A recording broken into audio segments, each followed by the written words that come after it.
Hello everyone. So আর মাত্র হাতে 10 দিনের মতো টাইম আছে আমাদের লাস্ট 10 ডেজ প্রিপারেশনের জন্য। আসলে আমরা অনেক বেশি চিন্তিত আছি যে শেষ 10 দিন আমরা কীভাবে পড়বো, রুটিনটা কীভাবে মেক করবো। তো সেটা নিয়ে একটু তোমাদেরকে আইডিয়া দিব, কারণ এই লাস্ট 10 দিন অনেক গুরুত্বপূর্ণ। তুমি এতদিন যা পড়ছো না কেন, এই লাস্ট 10 দিন তুমি যদি খুব ভালো মতো না এফোর্ট দাও, তাহলে আগে যে পড়া পড়ছো সেগুলো তুমি ভুলে যাবা, প্লাস পরীক্ষার হলে আউটপুট দিতে পারবে না, প্রশ্ন দেখে চিনবা, অ্যান্সার করতে পারবে না, এরকম একটা অবস্থার সৃষ্টি হবে। তো অবভিয়াসলি এই লাস্ট 10 দিনকে আমাদের খুব ভালো মতো ইউটিলাইজ করতে হবে এবং কোন সাবজেক্ট কীভাবে ডিল করতে হবে এটা নিয়ে একটু কথাবার্তা বলবো, কারণ এই টাইমটা খুবই ক্রুশাল। ঠিক আছে, প্রথমে আসি বায়োলজি নিয়ে। বায়োলজি যা যা পড়তেই হবে আমি তোমাকে বলবো, অন্তত পক্ষে এখন একবার হইলেও তুমি আবার শর্ট সিলেবাস যা আছে সেটা তুমি শেষ করবা। ঠিক আছে, এখন তোমার কাজ হইলো শর্ট সিলেবাস যেটুকু আছে সেটুকু শেষ করার।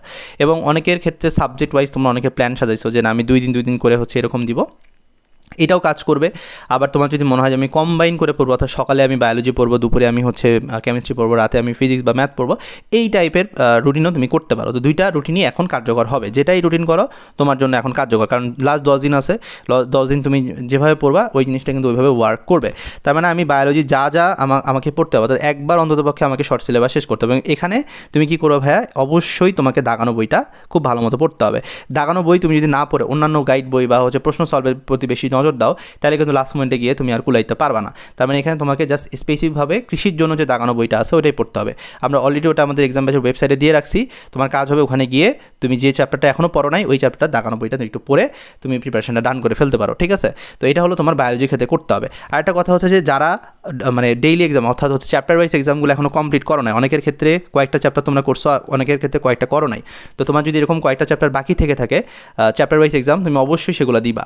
ধরো তোমার পরিপাক ও শোষণ, চলন এবং অঙ্গচালনা, জিনতত্ত্ব বিবর্তন, এই চ্যাপ্টারগুলোর তোমার হচ্ছে এক্সাম বাকি আছে। তুমি কী করবা, জাস্ট ওয়েবসাইটে গিয়ে ওই চ্যাপ্টারগুলো এক্সাম দিবা, কী ভুল হচ্ছে ওগুলো জাস্ট বইয়ে মার্ক করে রাখবা। ওকে, সো এই 10 দিন তোমাকে কিন্তু এই বায়োলজির ক্ষেত্রে যখন তুমি প্রিপারেশন নিবা বা যেটুকু টাইম দিবা এর মধ্যে তোমাকে এটা করতে হবে, দাগানো বই এক্সাম। ঠিক আছে, কেমিস্ট্রিতে হাজারি স্যারের বইটা একটু ভালো মতো পড়বা। হাজারি স্যারের দাগানো যে বইটুকু আছে ওই যেটুকু আমরা দিয়ে দিছি, হাইস্ট তোমার হচ্ছে 30 মিনিটের মতো টাইম লাগতে পারে, 15 থেকে 20 মিনিট বা সর্বোচ্চ 30 মিনিট। তো এই টাইমের মধ্যে তুমি কিন্তু একটা করে চ্যাপ্টার শেষ করতে পারতেছো।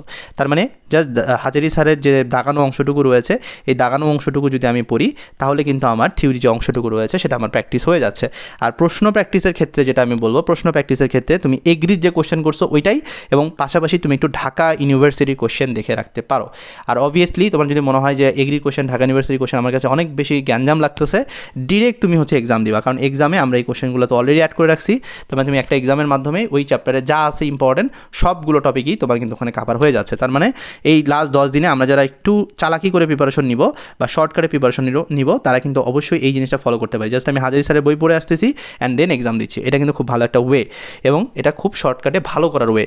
আচ্ছা, ফিজিক্সের ক্ষেত্রে গুরুত্বপূর্ণ অধ্যায় এবং সূত্রগুলা আমরা একটা খাতায় লিখে রাখবো। আমি তোমাকে আগেও বলছি যে ভর্তি পরীক্ষার আগের দিন তুমি যাতে ওই খাতাটা দেখে বা ওই সূত্রগুলো দেখে তুমি যাতে রিভাইজ দিতে পারো, সেই জন্য আমি বলবো যে অন্ততপক্ষে সূত্রগুলো তুমি হচ্ছে লিখে রাখবা।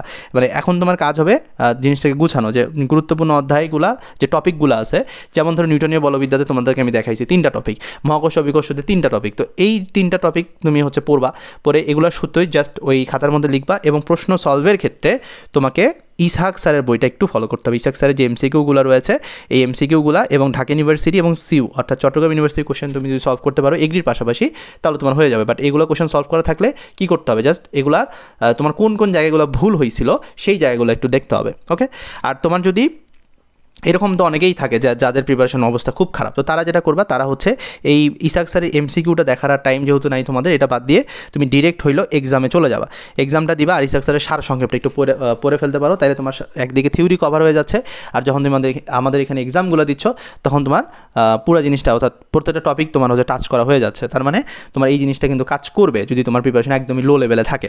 ওকে, সো এই ছিল বিষয়। ফিজিক্সের ক্ষেত্রে আমি বলে দিলাম। ম্যাথের ক্ষেত্রে অবভিয়াসলি তোমার প্রত্যেকটা চ্যাপ্টারের সূত্র, যে চ্যাপ্টারগুলো তুমি পড়ছো এই সূত্রগুলা তুমি রেগুলার একবার করে দেখো। লাস্ট 10 দিন তোমার কাজ হবে কনিক দেখবা, কনিক শুরু করবা, প্রথমে সূত্রগুলো দেখবা, বিপরীত ত্রিকোণমিতি শুরু করবা, আগে সূত্রগুলো দেখবা, দেখে দেন প্রশ্ন সলভ করবা। প্রশ্ন সলভের জন্য সবথেকে ভালো হয় এখানে এক্সাম যদি তুমি দিতে পারো তাইলে, কারণ ম্যাথের ক্ষেত্রে ইউনিক কোশ্চেন করার সম্ভাবনা খুব কম।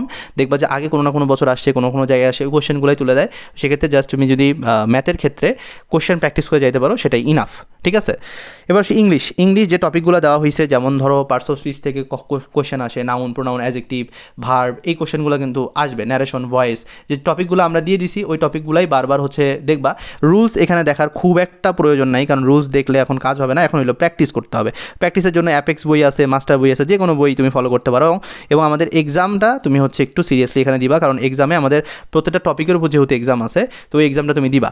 আর শেষে এই 10 দিন একটু ট্রাই করবা যে প্রতিদিন অল্প অল্প করে রিভিশন দেওয়ার। কারণ ধরো তুমি বায়োলজি পড়তেছো, কোনো সমস্যা নেই, বায়োলজি পড়তে পড়তে একটা সময় ফ্যাট আপ লাগতে পারে, তখন তুমি একটু কেমিস্ট্রি রিভিশন দিলা, তারপর ধরো একটু ফিজিক্সের সূত্রগুলো রিভিশন দিলা। তো এইভাবে তুমি কিন্তু একটু কন্টিনিউ নিজেকে প্রেশারের মধ্যে রাখতে পারো, এবং রিভিশন দিয়ে দিয়ে দিয়ে দিয়ে লাস্টের প্রেশারটা তুমি কিন্তু কমাইতে পারো।